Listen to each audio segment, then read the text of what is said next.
بسم الله الرحمن الرحيم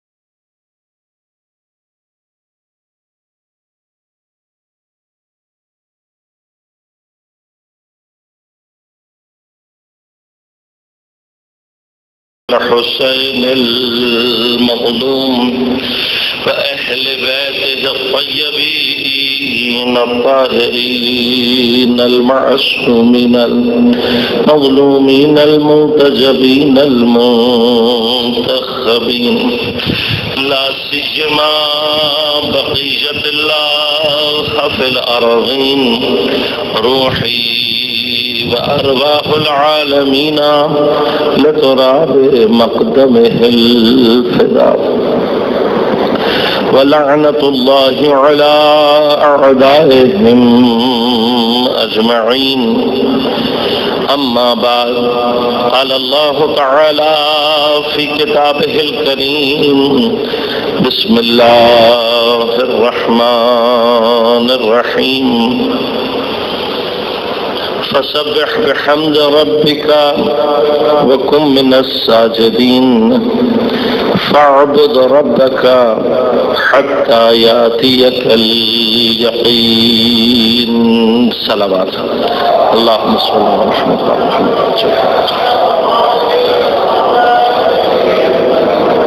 مومنین کرام، سامعین محترم، عزیزان گرام قدر، شہادت مظلومان پیغمبر اکرم آپ کے سبت اکبر امام حسن مجتبی علیہ السلام اور روایت شہادت حضرت امام رضا علیہ السلام، اس سلسلے میں برپا کی گئی ان سے روزہ مجالس میں گفتگو کے لیے سورہ مبارک حج کی آخری 2 آیات کو انتخاب کیا اور آپ کی خدمت میں تلاوت کا شرف حاصل کیا۔ پروردگار ارشاد فرما رہا ہے: فسبح، پس تسبیح کرو، بحمد ربک، اپنے پروردگار کی حمد کے ساتھ، وکم من الساجدین، اور اے میرے حبیب سجدہ گزاروں میں سے ہو جاؤ۔ فاعبد ربک، پس اپنے پروردگار کی عبادت کرو، حتی یاتیک الیقین، یہاں تک کہ آپ کو یقین آ نہ لے۔ کل آپ کی خدمت میں عرض کیا کہ تسبیح کا معنی صرف زبان سے کسی بھی اسم پروردگار کو جاری کرنا، یہ تسبیح کی سب سے اگر حساب ہو بھی جائے تو پسترین منزل ہے۔ جب اسم پروردگار کے حوالے سے انسان کے اندر علم پیدا ہو، شعور اور ادراک کی منزل حاصل ہو، اسے سمجھ لگے کہ رحیم کسے کہتے ہیں، علیم کسے کہتے ہیں، قادر کسے کہتے ہیں، تو یہ شعوری منزل ہے۔ اس منزل میں عرض کیا تھا کہ خود سبحان کیا ہے؟ تمام تسبیحات ایک ایک اسم کی ایک طرف، ہر اسم الہی، ہر کمال، اس کو جدا گانا، سمجھنا اور درک کرنا اور زبان سے جاری کرنا، یہ ایک طرف، اور خود سبحان ان سب کے مقابلے پر۔ کیوں؟ اس لیے کہ سبحان کا معنی کیا ہے؟ پروردگار کی ذات سے ہر قسم کے عیب اور نقص کو تنزیہ کرنا، سلب کرنا۔ جب ہم ہر طرح کے عیب اور نقص سے پروردگار کو مبرہ اور منزہ تصور کریں گے تو خود بخود ایک ایسی ذات ذہن میں پیدا ہوگی جو جمیع کمالات کی حامل ہوگی۔ بس سبحان اللہ جب لفظ کہا ہے تو اب باقی تمام کمالات کو ایک ایک کر کے بیان کرنے کی بجائے صرف ایک سبحان ہے جو سارے مطلب کو خود بخود پہنچا دے گا۔ لہذا غور کیجیے گا، پروردگار نے شاید اسی وجہ سے نماز کے سجود اور رکوع میں اپنے تمام اسماء اور تمام الفاظ کے مقابلے پر جس کو اپنے لیے انتخاب کیا کہ جس کے بغیر نہ سجدہ مکمل ہوگا نہ رکوع، لہذا تصور کیا کرنا ہے سجدے میں؟ آپ غور کیجیے گا، اس کا ربط ہے نا سبحان کا، ربط ہے کس سے؟ سجدے سے. عرض کروں گا آپ کی خدمت میں. حقیقی معنی تسبیح کیا ہے؟ حقیقی معنی تسبیح یہ ہے کہ اب جب مجھے سمجھ میں آ گیا کہ جمیع کمالات کون ہے؟ پروردگار. اور میں کون ہوں؟ میں نے کل عرض کیا تھا، میں صرف ریپیٹ اس لیے کروں کہ تھوڑا سا ذہن صاف ہو جائے، ورنہ میری عادت نہیں ہے ریپیٹ کرنے کی. مرحلہ کیا ہے؟ تمام جتنے بھی مخلوقات ہیں سب اپنی جگہ پر اپنے کمال ذاتی کو تو لیے ہوئے ہیں، لیکن ترقی کے لیے کسی کی محتاج ہیں. خود ترقی نہیں کر سکتے، اور پھر ترقی کی بھی انتہائی مرحلے کو درک کرنا کسی کی ضرورت ہے انہیں. اس ضرورت کو پورا کرنے کے لیے اللہ نے انسان کو باہر تمام مخلوقات میں ایسا خلق کیا ہے کہ جو ظاہر میں کوئی کمال نہیں رکھتا، اور اس کو عقل عطا کیا. غور کیجیے گا، بس انسان کا اپنا کمال ذات میں نہیں ہے بظاہر. اصل کمال کیا ہے؟ انسان کا اصل کمال ہی یہ درک کرنا ہے کہ میں کتنا ناقص ہوں. من عرف نفسہ فقد عرف ربہ. جس نے اپنے آپ کو پہچان لیا اس نے اپنے پروردگار کو، اپنے رب کو پہچانا. تو اپنے نفس کو کیسے پہچانوں گا؟ تو پروردگار کو پہچانوں گا.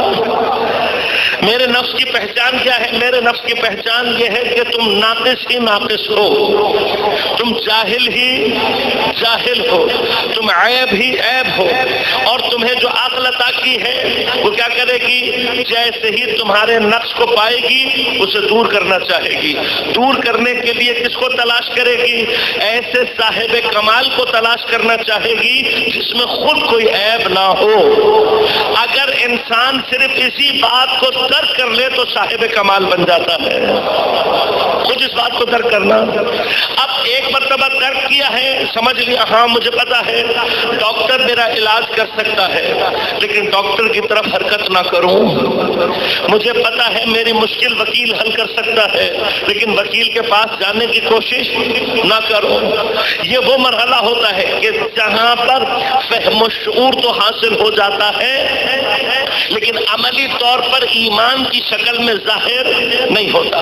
جب میں نے یہ جان لیا کہ خدا جمیع کمالات ہے اور اس کے علاوہ کائنات میں کوئی اور جمیع کمالات نہیں ہیں، تو پھر اب میری حرکت خدا کی طرف ہونی چاہیے. جب یہ عملی صورت اختیار کر لے گی اسی کا نام ایمان ہے. بس اب مشکل درمیان میں یہ ہے کہ وہ جمیع کمالات میں جمیع عیوب، ہاں وہ سارے کے سارے کمالات رکھا ہوا، میں سارے کے سارے نقص رکھا ہوا. اس سے پہنچنے کے لیے، وہاں تک پہنچنے کے لیے مجھے چاہیے کیا؟ میں ناقص ہوں تو خود مجھے کوئی ایسا چاہیے جو میرا ہاتھ پکڑ کے مجھے وہاں تک پہنچا سکے. تو خود انسان کا ہاتھ پکڑ کر اسے کمال کی منزل تک پہنچانے والے کو معصوم کہتے ہیں. اور معصوم، میں نے عرض کیا تھا کل، معصوم ایک مرتبہ آپ معصوم سے وصل ہو جائیں تو اگر وہ خود معراج پر اپنے ساتھ اپنی چپلیں لے جا سکتا ہے، اپنے نالین لے جا سکتا ہے، تو خود جہاں تک جا سکتا ہے جو اس سے یہ دامن کو تھام لے گا وہاں تک اسے پہنچا دے گا. لہذا غور کیجیے گا، اسی لیے زیارت عاشورہ کے جملے کیا ہیں؟ معصوم کہہ رہے ہیں نہ اپنی زیارت عاشورہ پڑھتے ہوئے یہ دعا کرو، اللہم بلغنی، پروردگار مجھے اس مقام تک پہنچا. کون سا مقام؟ المحمود، وہ محمود کا مقام جو تو نے اہل بیت کے لیے رکھا ہے. بس اگر حسین سے وصل ہو جاؤ گے تو سید الشہداء تمہارا ہاتھ پکڑ کر تمہیں مقام محمود تک پہنچا دے گا.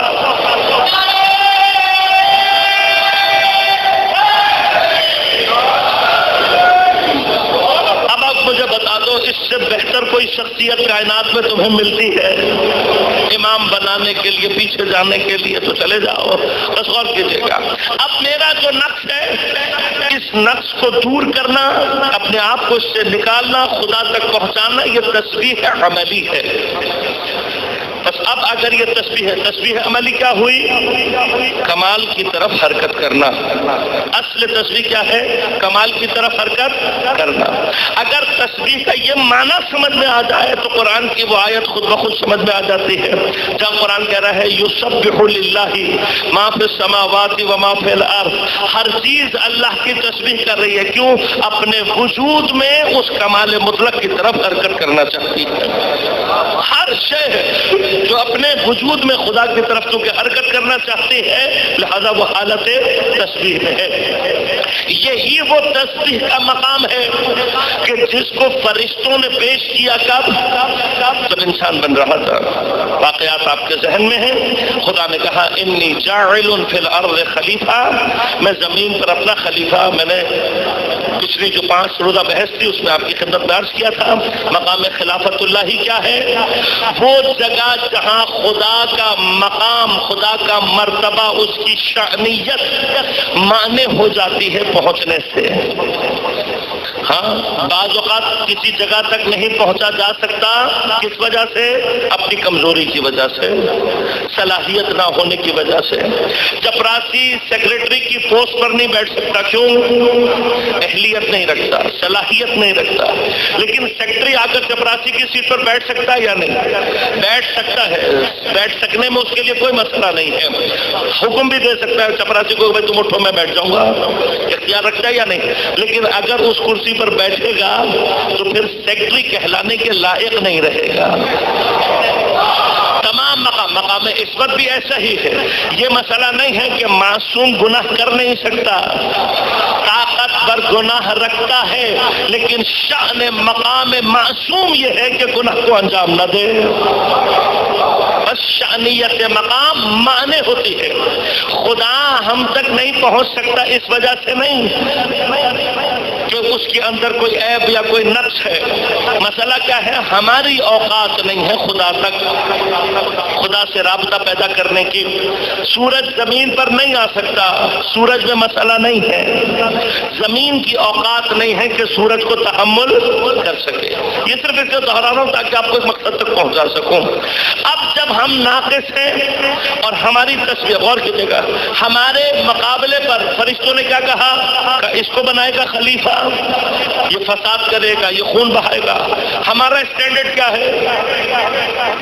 فرشتوں نے کیا اسٹینڈرڈ دیا؟ وَنَحْنُ نُسَبِّحُ بِحَمْدِكَ.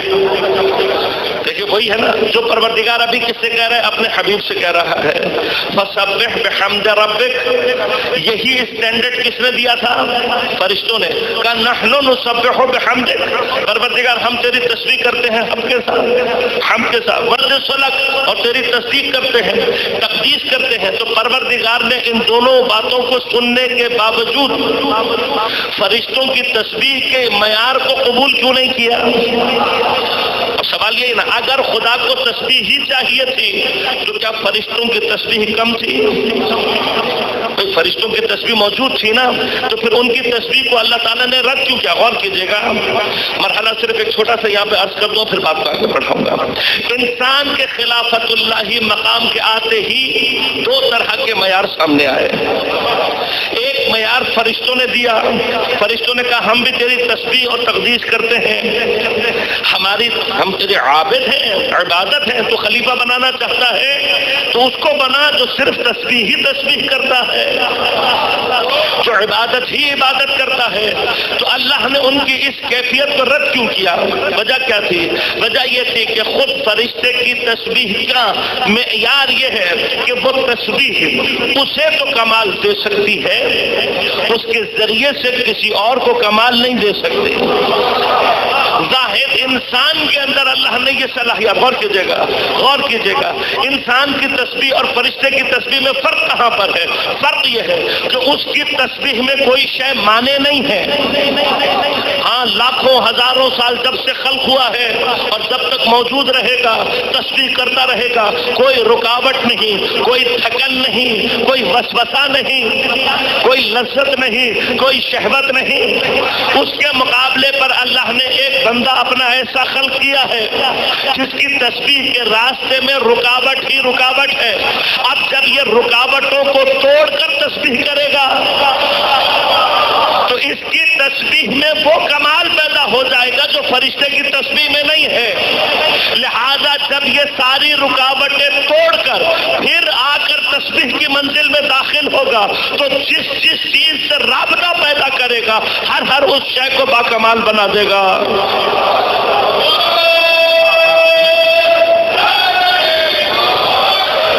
اور یہی مقام خلافت اللہ کی جو ایک جھلک ہر انسان میں پیدا ہوتی ہے، ہر مومن میں پیدا ہوتی ہے، وہ اسی مرحلے میں۔ اور ہم نے اپنے اس مقام کو درک کرنا ہے۔ اہل بیت کیا چاہتے ہیں؟ اہل بیت چاہتے ہیں کہ تم ہم سے صرف کمال مت حاصل کرو بلکہ اتنے صاحب کمال بنو کہ تم دوسروں کو باکمال بنانے کے قابل ہو جاؤ۔ لہذا ہم نے تمہیں یہاں تک موقع دیا ہوا ہے، تم ہم تک آؤ گے تو ہم تمہیں منیت کے مقام تک پہنچا سکتے ہیں، اور جب تم منیت کے مقام پر پہنچو گے تو پھر کیا ہوگا؟ تم ساری کائنات کو ترقی دے سکتے ہو۔ مرحلہ آئے گا، میں کبھی موقع ملے گا تو تفصیل سے بھی عرض کروں گا۔ اب غور کیجیے گا، این اس مرحلے میں جب فرشتے تسبیح کا مقام بیان کر رہے تھے، عبادتوں کا معیار بیان کر رہے تھے، اللہ نے ان کے اعتراض کا جواب نہیں دیا نا، اعتراض کا جواب۔ جب انہوں نے اعتراض کیا تو اللہ نے کیا کہا؟ انی اعلم ما لا تعلمون، جو میں جانتا ہوں تم نہیں جانتے۔ تو فرشتے کی جانب سے میں ایک سوال اللہ کے حضور کر سکتا ہوں، پروردگار یہ بات تو فرشتوں کو بھی پتا تھی کہ تجھ سے زیادہ عالم کون ہے؟ یہ تو کوئی فرشتے مجھ سے زیادہ بہتر جانتے ہیں، تو تیرے پاس آئے ہی اسی لیے ہیں، سوال ہی اسی لیے کیا ہے چونکہ تو جانتا ہے، ہم نہیں جانتے، تو سوال اسی لیے کیا گیا۔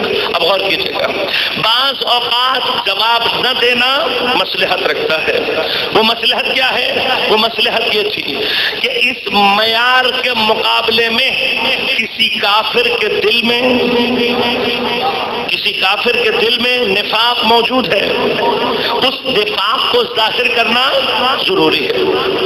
دیکھیے غور کیجیے گا، جب خدا نے شیطان کی بات کی اور کہا کہ اس نے سجدہ نہیں کیا تو کیا کہا؟ ساتھ کانا من الکافرین، یہ کافر تھا، کانا، یہ نہیں کہا سارا کافر،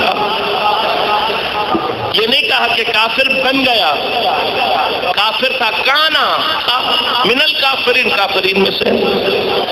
تو اگر پہلے ہی سے کافر تھا تو فرشتوں کے درمیان جگہ کیوں دی؟ یہ اسی بات کا جواب ہے جو ہمارے نوجوان ہم سے آ کر پوچھتے ہیں، بیوی منافق تھی تو شادی کیوں کی؟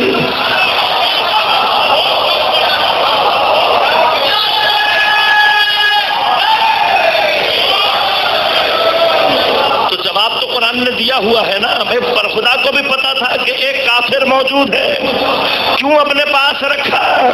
اس لیے کہ جب تک کافر کفر ظاہر نہ کر دے، منافق نفاق ظاہر نہ کر دے، اگر اللہ بغیر امتحان کیے نکال دیتا تو آج تک ایک بڑی دنیا خدا کو ظالم کہہ رہی ہوتی۔ اگر مولا کسی منافق کو نزدیک ہی نہیں آنے دیتے تو آج دنیا اہل بیت کو منافق کہہ رہی ہوتی، بس جب تک منافق اپنے نفاق کو ظاہر نہ کرتے۔ مرحلہ ہے، یہ مرحلہ ہے۔ میسم تمار کی دکان پر حضرت بیٹھے ہوئے ہیں، سامنے سے گزر کے کون جا رہا ہے؟ ابن ملجم۔ میرے مولا نے کہا، میسم یہ جو جا رہا ہے نا یہ میرا قاتل ہوگا۔ اب قاتل علی کو قتل کرنے والا اور میسم کو پتہ لگ رہا ہے، کہا مولا حکم دے میں اس کو ابھی قتل کر دوں۔ امام نے کہا، میسم اس نے کیا گناہ کیا ہے جو تو اس کو اب قتل کرے گا؟ کہا مولا مجھے حکم دے کہ میں اس کو گرفتار کر کے زندان میں ڈلوا دوں۔ آپ نے کہا کون سے گناہ کی سزا میں ڈالے گا؟ علی عادل ہے۔ کہا مولا پھر اس کو جلا وطن کر دیں۔ کہا میسم تجھے کیا ہو گیا؟ علی کسی بھی ایسے شخص کو سزا نہیں دے سکتا جس نے گناہ نہ کیا ہو۔ لہٰذا غور کیجیے گا، غور کیجیے گا، کبھی موقع ملے گا تفصیل سے بتاؤں گا، لیکن ذہن میں رکھیے گا حضرت خضر جس بچے کو قتل کر رہے ہیں اس قتل کے پیچھے حکم خدا ہے، اپنی مرضی سے نہیں کر رہے ہیں۔ بس یاد رکھیے گا جو اپنی مرضی سے کرے وہ خدا کے ارادے سے ٹکراتا ہے اور یہی اس کا کفر ہے، اور جو اللہ کے ارادے کو جاری کرے اسی کو عین ایمان کی منزل میں کہتے ہیں، یہی عین ایمان کی منزل ہے۔ مرحلہ کیا مرحلہ یہ کہ جناب جبرائیل جناب میثم کو جب بتایا، اب تیسری مرتبہ جب انہوں نے کہا تو امام نے تنبیہاً کہا میثم کیا ہو گیا تمہیں، کیوں ایسی باتیں کر رہے ہو؟ کہا مولا میں شرمندہ ہوں، غلطی ہو گئی، آپ کی محبت کی کیفیت نے مجھے عجیب حالت میں مبتلا کر دیا تھا۔ امام نے جناب میثم بھول جائیں بات کو، ذہن میں نہ رہے جو واقعہ ہوا، ایک مرتبہ فرمایا میثم تجھے ایک اور بات بتاتا ہوں۔ کہا مولا بتائیے۔ کہا اب وہ جو درخت دیکھ رہا ہے نا کھجور کا، یہ درخت ہوگا جس پر تجھے لٹکایا جائے گا، میری محبت میں تجھے مسلوب کیا جائے گا۔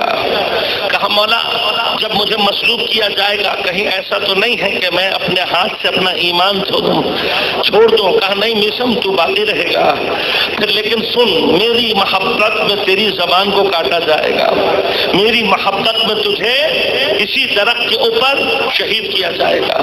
محمد صرف پوچھا مولا آپ کی محبت پر باقی رہوں گا یا نہیں؟ کہا میثم ہماری محبت پر باقی رہے گا۔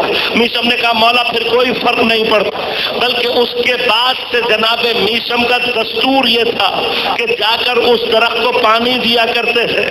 کسی نے پوچھا میثم اس درخت کو پانی کیوں دیتا ہے؟ کہا میرے مولا نے ایک بات بتائی ہے، وہ باقی رہے، محبت ہو گئی ہے مجھے اس درخت سے۔ بہرحال اپنی جگہ محفوظ، غور کیجیے گا یہ میثم سے عقیدے کا اثر ہے، میثم سے محبت کا اثر ہے، میثمی اثر رکھتے ہیں۔ جس جگہ بم دھماکہ ہوتا ہے وہیں پر اور تعداد بڑھاتے ہیں، جس جلوس میں خطرہ ہوتا ہے اسی میں اور زیادہ جا کر بتاتے ہیں مولا ہم بھی آپ کے میثم ہیں، تھوڑے بہت تو میثم ہم بھی ہیں، وہی نگاہ محبت ہم پر بھی ڈال دیجئے۔ اور کسی کا مرحلہ کیا مرحلہ یہ کہ اس مقام پر شیطان نے کیا کیا، اس نے بھی اپنا ایک معیار دیا۔ شیطان کا معیار کیا ہے؟ پروردگار نے اس سے پوچھا ما منع کا، کس چیز نے تجھے روکا؟ اس کو سجدہ کرنے سے کہ جسے میں نے اپنے ہاتھوں سے بنایا ہے۔ ہاں اپنے ہاتھوں سے، اب کبھی موقع رہا تو عرض کروں گا انشاءاللہ اپنے ہاتھوں سے بنانے کا معنی کیا ہے۔ خدا نے کہا جس کو میں نے اپنے ہاتھوں سے بنایا تو نے اس کو سجدہ کرنے سے انکار کیا، کس چیز نے تجھے منع کیا؟ تب شیطان نے اپنا معیار بیان کیا۔ معیار کیا بیان کیا؟ اس نے کہا خلقتنی من طین، خلقتنی من نار وخلقتہ من طین، پروردگار تو نے مجھے آگ سے بنایا ہے، اسے مٹی سے۔ اب اس پہ اتنے اعتراض واقع ہو سکتے ہیں، اتنے اعتراض وارد ہو سکتے ہیں کہ جن میں یعنی اگر خود شیطان کے بارے میں یہ کہوں 2 منٹ سوچ لیتا کہ میں کیا کہہ رہا ہوں تو خود متوجہ ہو جاتا۔ پہلا اعتراض ہی یہ ہے تیرے آگ سے بننے میں تیرا اپنا کیا کمال ہے؟ کوئی کمال نہیں ہے، بس اس میں کوئی کمال نہیں تھا۔ لیکن دوسرا مرحلہ کیا اعتراض کیا اور آیا اعتراض ٹھیک تھا یا نہیں؟ غور کیجیے گا، اگر میرا مولا اس راز پر سے پردہ نہ ہٹاتا تو انسان شاید متوجہ نہ ہو پاتا۔ امام کے پاس آ کر بیٹھے ہوئے کون؟ اپنے زمانے میں اپنے آپ کو امام اعظم کہلانے والے۔ امام نے پوچھا، کہا کہ ہم نے سنا ہے کہ تم امام اعظم بنے ہو قیاس کر کر کے، فقہ میں قیاس سے کام لیتے ہو، دین میں قیاس سے کام لیتے ہو۔ کہاں مولا ضرورت پڑ جاتی ہے؟ امام نے تعجب کر کے کہا دین میں قیاس کی ضرورت؟ پھر فرمایا اول من قاس فی الدین ابلیس، جس نے سب سے پہلے دین میں قیاس کیا وہ ابلیس تھا، تو دین میں قیاس کی گنجائش نہیں ہے، کہاں ضرورت پڑتی ہے؟ کہا مولا ہم سب سے پہلے جب کوئی مسئلہ آتا ہے قرآن کی طرف رجوع کرتے ہیں۔ امام نے کہا احسن بارک اللہ، یہ حیات ہدایت کی کتاب ہے، ھدی للمتقین۔ پھر کہا جب مسئلہ قرآن میں موجود نہیں ہوتا، امام نے کہا ٹھہرو، یہ کیسے کہہ دیا کہ قرآن میں موجود نہیں ہوتا؟ قرآن قرآن کہہ رہا ہے کہ قرآن تبیاناً لکل شیء ہے ولا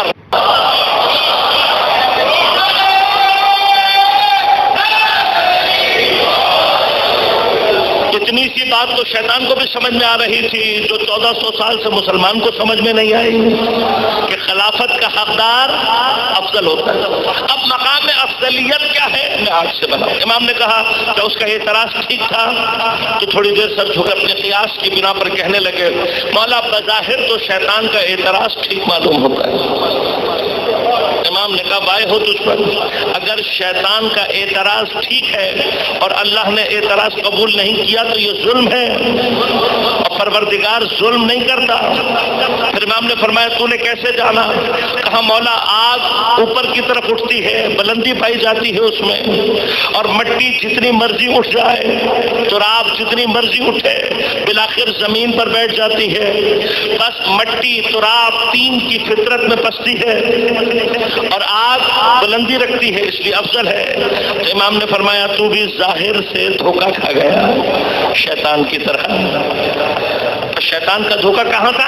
اسی ظاہر میں تھا کہ آگ میں بلندی ہے، مٹی میں پستی ہے۔ امام نے کہا اب مجھے بتا پہلے امین افضل ہوتا ہے یا خائن؟ کہا مولا حتماً امین افضل ہوتا ہے۔ تو کہا مولا نے کہ تو نے غور نہیں کیا، آگ کی فطرت میں خیانت پائی جاتی ہے، جو بھی چیز آگ میں ڈالو یا واپس نہیں ملے گی، یا کم ہو کر واپس ملے گی، یا جیسی ڈالو گے ویسی نہیں ملے گی، کچھ نہ کچھ کم کر دیتی ہے آگ، کچھ نہ کچھ گھٹاتی ضرور ہے۔ کہ بس آگ کی فطرت ہے خیانت، لیکن مٹی کی فطرت ہے امین۔ تم ایک دانہ اس کے حوالے کرتے ہو، وہ پلٹا کے 10 دانے تمہیں واپس کرتی ہے۔ بس مٹی افضل ہے، لہذا غور کیجیے گا۔ شیطان کا معیار اپنی جگہ، فرشتوں کا معیار اپنی جگہ۔ اب جب فرشتوں نے کہا تو اللہ نے اس تسبیح کو رد کیوں کیا؟ اس لیے کہ تسبیح ہے مگر ذات کو کمال دیتی ہے۔ انسان کی تسبیح صرف ذات کو کمال نہیں دیتی بلکہ اپنے اطراف میں ہر شے کو کمال دینے والی تسبیح ہے۔ اب یہ تسبیح انسان اس کا مرحلہ کب طے کرے گا؟ انسان اس کا مرحلہ اس وقت طے کرے گا کہ جب اسے اپنے نقص کا اندازہ ہوگا۔ ایسے ہی جس شخص کو اپنے جہل کا جتنا اندازہ ہو جائے اس کے اندر خود بخود علم کی طلب اتنی ہی بڑھتی چلی جاتی ہے۔ لہذا جتنا انسان کو اپنے نقص کا اور عیب کا اندازہ ہوتا چلا جائے گا اس کے اندر اتنا ہی خدا کی ضرورت اور طلب بڑھتی چلی جائے گی۔ اب اگر انسان اس مرحلے میں اپنے نقص کو، اپنے عیب کو، اپنی کمی کو ترک کرے تو غور کیجیے گا، جتنا انسان اپنی نقص کی کیفیت کو ترک کر کے خدا کے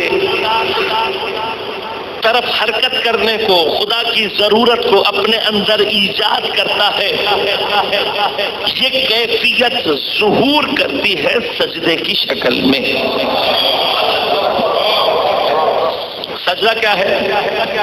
سجدہ اگر آپ تاریخ میں جائیں گے تو سجدے کا معنی ہے زمین پر جانا، نیچے کی طرف جانا۔ یہ نیچے کی طرف جانا ہمیشہ ذلت اور خواری کی علامت نہیں ہوتا۔ ہماری وسعت وجودی، انسان کی وجود کی وسعت، کبھی انشاءاللہ بحث رہے گی تو تفصیل سے عرض کروں گا، آج صرف اشارہ تھا۔ ایک ہمارا بدن ہے اور ایک ہماری روح۔ جب ہم بحث کرتے ہیں وسعت وجودی کی تو یقیناً اس کا تعلق انسان کے بدن سے نہیں ہوتا، وسعت وجودی کا تعلق انسان کی روح سے ہوتا ہے۔ اب روح جتنی وسیع ہوگی انسان کا ظرف اور ظرفیت اتنی ہی زیادہ ہوگی۔ دو مرحلے. ایک یہ کہ ظرفیت وجودی بڑھتی کیسے ہے، اس میں اضافہ کیسے ہوتا ہے. دوسری بات، پتہ کیسے لگے گا کہ میری ظرفیت وجودی زیادہ ہے یا کم، یعنی میری روح کا ظرف چھوٹا ہے یا بڑا. تو غور کیجیے گا، ظرف دو طریقے سے بڑا ہوتا ہے، پھیلا کر اس کا منہ چوڑا کر کے ظرف کو بڑا کر سکتا ہے. لیکن جب کسی ظرف کو پھیلا کر بڑا کیا جاتا ہے تو پھر ہوتا کیا ہے، جتنی آسانی سے چیز آتی ہے اتنی ہی آسانی سے نکل بھی جاتی ہے. اور اگر پھیلاؤ زیادہ ہو بھی تب بھی گہرائی نہیں ہوتی، گہرائی نہیں ہوتی. اب گہرائی کا ایک تصور آپ کے ذہن میں نا کہ گہرائی عمق ہونا، اسی لیے غور کیجیے گا یہ جو گہرائی اور عمق کا تصور ہے یہ کیوں ہے؟ اس لیے کہ ظرفیت وجودی دوسرا طریقہ بڑھانے کا کیا ہے کہ پھیلا ہوا نہ ہو ظرف لیکن گہرا ہو. جتنا ظرف گہرا ہوتا چلا جاتا ہے اس کی وسعت اتنی بڑھتی چلی جاتی ہے. اور گہرائی کی دوسری کیفیت کیا ہے، گرچہ شے مشکل سے اس کے اندر آئے لیکن باقی بھی زیادہ مدت تک رہتی ہے. لہذا اصل جو گہرائی، اصل جو ظرفیت وجودی ہے وہ گہرائی سے بڑھتی ہے. اب میری ظرفیت وجودی میں اندر سے کتنا گہرا ہوں، پہلے ایک مرحلہ عرض کر دوں پھر آگے بڑھوں. آیا میرا ظرفیت وجود، میرا وجود، اصل وجود، میں واقعاً بڑا ظرف رکھتا ہوں یا نہیں، یا میں کم ظرف ہوں؟ یہ معلوم کرنے کی ضرورت ہے نا. بھئی ہو سکتا ہے میں باہر سے بڑا آدمی ہوں لیکن باہر سے جتنا بڑا دکھائی دے رہا ہوں اندر سے اتنا ہی چھوٹا ہوں. اور ہو سکتا ہے کہ کوئی ظاہر میں بہت چھوٹا سا آدمی لگ رہا ہو لیکن اندر باطن اس کا ظرفیت وجودی، اس کی روح کی گہرائی بہت زیادہ ہو. تو پتہ کیسے چلے گا؟ ہمارے استاد نے کہا کہ دیکھو غور کرو تھوڑا سا، وجود کی ظرفیت کا معلوم کرنے کا ایک طریقہ کیا ہے؟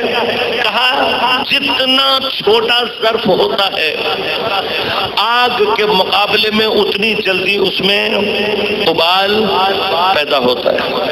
آپ نے ایک چمچے میں پانی گرم کرنا ہو کتنی دیر لگے گی؟ چند سیکنڈ. اگر ایک گلاس گرم کرنا ہو، اگر ایک چھوٹی کیتلی گرم کرنی ہو، اور ایک بہت بڑا دیگ اگر آپ نے گرم کرنا ہو، ہاں بعض اوقات تو دیگ اتنی بڑی ہوتی ہے آگ لگا کے آدمی بھول ہی جاتا ہے کہ پتہ نہیں کتنے گھنٹوں میں یہ گرم ہوگی. بس غور کیجیے گا، ابال کی کیفیت آگ کے مقابلے میں جو جتنی جلدی ابلتا ہے اتنا ہی چھوٹا ظرف ہوا کرتا ہے. اب مشکلات کے مقابلے پر، احانت کے مقابلے پر، کسی کی چھوٹی سی بات پر جتنی جلدی مجھے غصہ آ رہا ہے، میں اندر سے جتنی جلدی ابل رہا ہوں، اس کا مطلب اندر سے میرا ظرف اتنا ہی چھوٹا ہے. لہذا غور کیجیے گا، ہم جو سمجھتے ہیں کہ جو غصہ دکھانا بہادری کی علامت ہے، تو یاد رکھنا غصہ کبھی بھی بہادری کی علامت نہیں ہے، بلکہ غصہ نفس کے کمزوری کی علامت ہے. اب موضوع نہیں ہے ورنہ غصے پر بھی انشاءاللہ کبھی موقع ملے گا عرض کروں گا کہ غصے کی کیمسٹری ہوتی کیا ہے. لیکن غصہ کیا ہے یاد رکھیے گا، غصہ کہیں پر بھی بہادری نہیں ہے بلکہ غصہ نفس کی کمزوری کی علامت ہے، نفس کی کمزوری کی علامت ہے. لہذا بعض لوگ کہتے ہیں جنگ خیبر میں جب عمرو بن عبد ود نے حضرت امیر کے ساتھ احانت کی، ہاں آب دہن آپ کی طرف اچھالا اس نے، تب لوگ کیا کہتے ہیں؟ لوگ کہتے ہیں کہ جی حضرت کو شاید غصہ آ گیا تھا اس لیے پیچھے آئے، ہاں پیچھے ہٹے، پھر اس کے بعد دوبارہ گئے. تو تمہیں اس کا مطلب ابھی تک امامت سمجھ میں ہی نہیں آئے. غصہ کرنا مجھ جیسے گنہگاروں کا کام ہے، غصہ کرنا مجھ جیسے کم ظرف لوگوں کا کام ہے، غصہ کرنا مجھ جیسے ناقص عیبدار چھوٹے نفس والوں کا، یہ ہمارا کام ہے، یہ ہمارا کام ہے۔ خندق بعد میں ہوئی ہے، علی کے نفس کی قیمت اللہ نے 3 سال پہلے شب ہجرت لگائی ہے۔ میرے مولا کا نفس 3 سال پہلے اللہ شب ہجرت میں بتا رہا ہے، یہ نفس اتنا قیمتی ہے کہ نفس خرید کے اپنی مرضی علی کو دے چکا ہوں۔ بس میرا مولا غصہ کر نہیں سکتا تو پھر پیچھے کیوں ہٹا؟ یاد رکھیے گا، پیچھے ہٹنے کی وجہ وہ جاہل ہیں جو آج تک علی پر غصے کی تہمت لگا رہے ہیں۔ اگر میرا مولا نہ ہٹتا تو یہی جاہل تہمت لگاتے رہتے کہ علی کی ضربت میں آج طاقت اس لیے تھی کہ علی کا غصہ بھی شامل تھا، جاہل زبان دراز نہ کر سکے۔ میرا مولا پہلے پیچھے ہٹا اور اس کے بعد دوبارہ آگے بڑھ کر اسے قتل کیا، لہذا غصہ نہیں آتا امام کو۔ ہم غصہ کرتے ہیں، ہمارا غصہ کرنا ہمارے نفس کی، ہمارے وسعت وجودی کے چھوٹے ہونے کی علامت۔ جس کو جتنی جلدی غصہ آ جائے اب اپنے لیے خود فیصلہ کرے، جس کو جتنی جلدی غصہ آتا ہے اس کا ظرف وجودی اتنا ہی چھوٹا۔ تب کیا کریں؟ کیا کیا جائے؟ تو فارسی کی ایک مثال ہے، عرض کروں اور آپ کی زحمتوں کو تمام کروں۔ فارسی کہتے ہیں درائے پخت شدن کافی است، ہنگام عصبانیت اسکور در نروید۔ جب آپ کھانا پکانا چاہتے ہیں، کھانا پکتا کب ہے؟ جب اس میں ابال پیدا ہوتا ہے۔ اگر یہ ابال پیدا ہونے کے بعد ظرف سے باہر نکل جائے تو کھانا کچا رہ جاتا ہے، پکتا نہیں ہے۔ لیکن اگر پکانا ہو تو کیا کرنا پڑتا ہے؟ جیسے ہی ابال آئے فوراً کنٹرول کر لو، ہاں اس کو دیگچی سے باہر نکلنے مت دو۔ اب یہ ابال جتنا دیگچی کے اندر آتا رہے گا کھانا خود بخود اتنا پکتا رہے گا۔ بس غصے کا آنا مسئلہ نہیں ہے، غصے کا نکالنا مسئلہ ہے۔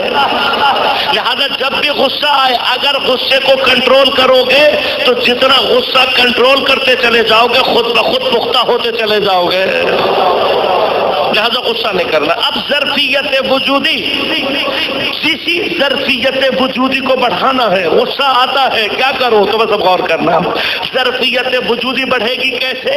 جب ظرفیت وجودی میں گہرائی پیدا ہوگی۔ بس اب یاد رکھنا، میں نے کہا تھا ہر دفعہ نیچے جانا ذلت اور خاری نہیں ہوتی، بلکہ بعض اوقات نیچے جانا گہرائی کی علامت ہوتی ہے۔ جب عبد اپنے نفس کو جتنا دریافت کرتا چلا جاتا ہے اس کا سجدہ خود بخود طویل ہوتا چلا جاتا ہے۔ بس یاد رکھنا سجدے کی طوالت خود بتائے گی کہ ظرفیت وجود کتنی ہے۔ اگر یہ بات سمجھ میں آ جائے تو پھر ائمہ کے طولانی سجدوں کا راز خود بخود سمجھ میں آ جاتا ہے۔ ائمہ اپنے آپ کو سب سے زیادہ خدا کا فقیر اور محتاج سمجھتے تھے، لہذا جو سب سے زیادہ فقیر و محتاج سمجھتا تھا اسی کے سجدوں کی کیفیت یہ تھی کہ صبح سے شروع کرتے تھے تو ظہر سے متصل کر دیتے تھے سجدے کو۔ اور غور کیجئے گا، اسی لیے ائمہ نے فرمایا کہ اگر عبد کو معلوم ہو جائے کہ پروردگار سجدے میں اسے کیا عطا کرتا ہے تو کبھی بھی سجدے سے سر نہ اٹھائے۔ لہذا اساتید جو تاکید کرتے ہیں وہ تاکید کیا ہے؟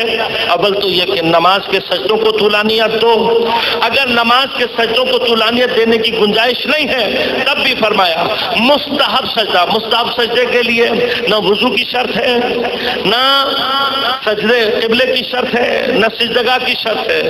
مستحب سجدہ جب خیال آ جائے، جب متوجہ ہو جاؤ سجدے میں گر جاؤ، کسی بھی اسم الہی کا جتنا زیادہ ورد کر سکتے ہو کرتے چلے جاؤ، تمہاری زندگی میں سجدہ بڑھتا چلا جائے گا، ظرفیت وجود خود بخود بڑھتی چلی جائے گی۔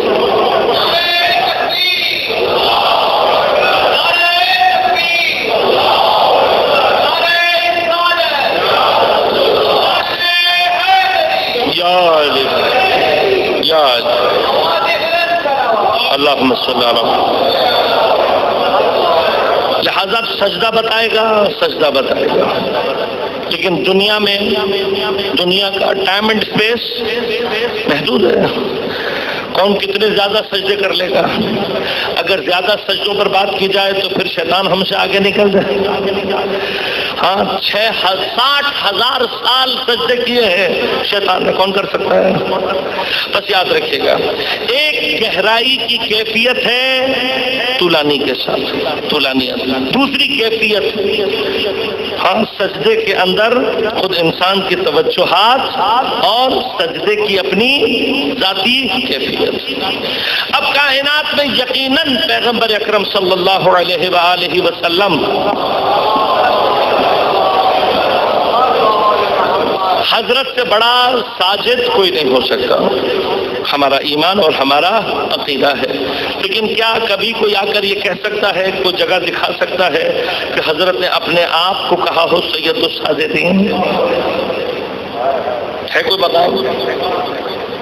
اس سجدہ جو میرے مولا نے کیا، میں مولا کے سجدے کے مقامات اگر بیان کرنے لگوں تو بہت کچھ ہے، لیکن ان سجدوں سے آگے ایک اور سجدہ ملتا ہے کہ جب سجدے کی حالت میں اس سر پر ضربت لگتی ہے تو بجائے آہ کے ساجد کیا کہتا ہے؟ فزتو ورب الکعبہ. خدا جانے یہ سجدہ کیا ہے. تلوار کی ضربت پہ آہ نکلنے کی بجائے کیا کہہ رہا ہے؟ فزتو ورب الکعبہ. اس سے آگے سجدہ کیفیت کے اعتبار ہے. اس سے آگے کا سجدہ وہ ہے کہ جو عصر عاشور میرا مولا کربلا میں کر رہا ہے. سخت سجدہ ہے نا، کوئی تصور کر سکتا ہے؟ پیاس اتنی شدید کہ بعض روایات نے کہا کہ سید الشہداء اور آسمان کے درمیان گویا ایک غبار سا قائم ہو گیا تھا. دل اتنا زخمی ہے کہ صبح سے لے کر شام تک اپنے اصحاب، اپنے بچوں، اپنے بھتیجوں، اپنے بھائیوں کے جنازے اٹھاتا رہا. اور بدن اتنا زخمی ہے کہ سر سے لے کر پیر تک کوئی مقام ایسا نہیں ہے میرے مولا کا کہ جس پر زخم نہ ہو. اور اس کیفیت کے باوجود میرا مولا سجدے میں سب کو رکھ کر کہہ رہا ہے سبحان ربی الاعلی. اتنا سخت سجدہ کہ سر جھکایا تو ساجد نے خود تھا، اٹھایا نیزے پر گیا، مگر پھر بھی سید الساجدین نہیں کہلایا. تو کبھی غور تو کرو کہ میرے مولا سجاد کا وہ کون سا سجدہ ہوگا، کیا وہ کون سے سجدے ہوں گے جس نے میرے مولا کو سید الساجدین بنا دیا. وہ پہلا سجدہ جہاں سے ان سجدوں کا سلسلہ شروع ہوا، شام غریبہ کے بعد مغرب کی نماز سے اس کا آغاز ہوا ہے. ایک طرف مقتل میں لاشیں بکھرے پڑے ہیں، گودال میں بابا کی کچلی ہوئی لاش ہے، ایک طرف بیبیاں سر برہنہ کانپتی ہوئی بیٹھی ہیں، ایک طرف جلے ہوئے خیموں کی راکھ ہے، اور اس عالم میں بھی کوئی سجدے میں سر رکھ کر کہہ رہا ہے سبحان ربی الاعلی.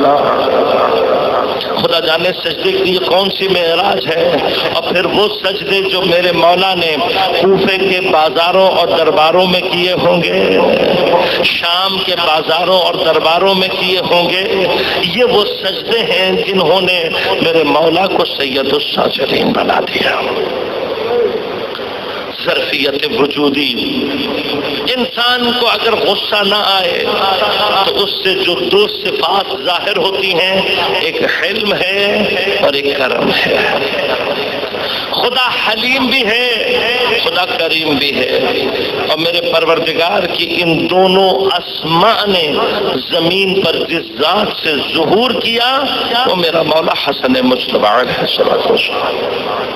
اتنا کریم، اتنا حلیم، اس کے باوجود بھی ملعونہ زہر دے رہی ہے دودھ میں ملا کر.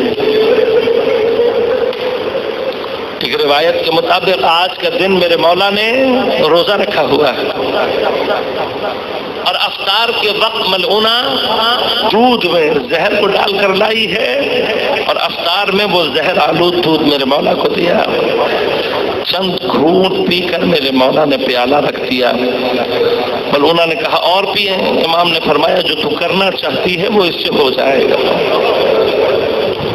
بس عزاداروں اتنا شدید زہر دیا تھا میرے مولا کو کہ جتنی دیر میں میرا مولا اپنے بہن بھائیوں کو طلب کرتا بنی ہاشم جتنی دیر میں امام تک پہنچتے روایات کہتی ہیں میرے مولا کے بدن کی رنگت تبدیل ہو گئی. اتنا شدید زہر تھا. آپ نے کبھی دیہاتوں میں گھروں کو دیکھا ہوگا ساتھ ساتھ جڑے ہوئے گھر ہوتے ہیں. محلہ بنی ہاشم کے سارے گھر چھوٹے چھوٹے گھر ایک دوسرے سے ملے ہوئے. کتنی دیر لگتی ہے کسی کو آنے میں, لیکن جتنی دیر میں جناب زینب, جناب ام کلثوم, جناب عباس, جناب امام حسین علیہ الصلوۃ والسلام امام حسن تک پہنچے ہیں اتنی دیر میں میرے مولا کے بدن کا رنگ سبز ہو چکا تھا. سارے بہن بھائی جمع ہو گئے, ہر کوئی رو رہا ہے. میرا مولا بڑے تکلیف کے عالم میں ہے. خدا جانے کیسا زہر دیا تھا کہ کچھ دیر کے بعد میرے مولا کو قے کا احساس ہونے لگا اور جب اشارہ کیا تو جناب زینب دشت لے کر آگے بڑھی اور جب میرے مولا نے قے کی ہے تو تاریخ لکھتی ہے جگر کے ٹکڑے کٹ کٹ کر. کئی معصوموں کو زہر دیا گیا لیکن کسی کے ساتھ اتنا بغض نہیں تھا کہ زہر کے اثر سے جگر کے ٹکڑے کٹ کٹ کر نکلنے لگے. جب امام حسن کی اس حالت کو دیکھا نا تو ایک مرتبہ امام حسین گریا کرنے لگے. امام حسین کی آنکھوں سے آنسو جاری ہو گئے. بس عزادارو یہاں جب امام حسن نے امام حسین کو روتا ہوا دیکھا تو امام حسین کو روتا ہوا دیکھ کر امام حسن اپنی تکلیف بھول گئے اور ایک مرتبہ اپنی تکلیف بھول کر کہنے لگے اے میرے بھائی حسین آپ گریہ مت کریں. ارے حسن مجتبہ آپ کا گریہ نہیں دیکھ سکتا. خدا جانے حسین کتنا مظلوم ہے. نہ رسول دیکھ سکتے ہیں حسین کو روتا ہوا, نہ علی مرتضیٰ دیکھ سکتے ہیں حسین کو روتا ہوا, اور جناب سیدہ نہ میری بیوی اپنی زندگی میں حسین کو روتا ہوا دیکھ سکتی تھی اور نہ حالت کفن میں دیکھ سکی. حسین نے رونا شروع کیا, سیدہ کے بندے کفن ٹوٹ گئے. حسین کو روتا ہوا نہیں دیکھ سکتے, پنجتن نہیں دیکھ سکتے, حسین کو روتا ہوا رسول نہیں دیکھ سکتے. ارے جب ایک مرتبہ تصور کرو عاشور کے دن ظالموں نے کتنا رلایا میرے مولا حسین کو. ارے کبھی علی اکبر کی لاش پر رو رہا, کبھی قاسم کی لاش پر رویا, کبھی عباس کی لاش پر رویا, کبھی اپنی آغوش میں 6 مہینے کے علی اصغر کو لے کر رویا. امام حسن مصطفیٰ کہہ رہے ہیں اے میرے بھائی آپ گریہ نہ کرے. لا یومک یومک یا ابا عبداللہ, اے ابا عبداللہ آپ کی مصیبت جیسا دن کسی کا نہ ہوگا. میرے مولا حسین کی آغوش میں بھائی نے دم توڑ دیا. حسین کی کربلا کا آغاز ہو رہا ہے. اپنے بھائی کو غسل و کفن دے کر وصیت کے مطابق میرا مولا جنازے کو لے کر چلا ہے پیغمبر کے پہلو میں دفنانے کے لیے. یہ جنازہ تمام بنی ہاشم موجود ہیں, سارے بنی ہاشم کے جوان موجود ہیں. یہ جنازہ جس کا ایک کندھا حضرت عباس کے کندھے پر ہے, ایک کندھا جناب محمد حنفیہ پر ہے, ایک جناب مسلم ابن عقیل, ایک امام سجاد کے کندھے پر ہے, اور بھی بنو ہاشم سب ساتھ ساتھ ہیں. ارے بنو ہاشم کے ساتھ چل رہا ہے، لیکن جب رسول کے روضے کے نزدیک پہنچا تو ایک مرتبہ کسی نے آ کر راستہ روکا. پھر آپ جانتے ہیں کسی نے ایک مرتبہ ایک سواری پر آ کر پہلا تیر پھینکا اور ساتھ ساتھ یہ بھی کہا کہ گواہ رہنا یہ تیر میں نے پھینکا ہے. بس اس کے بعد تیروں کی برسات ہو گئی. کئی تیر آ کر امام حسن کے جنازے میں پیوست ہو گئے. ارے میرے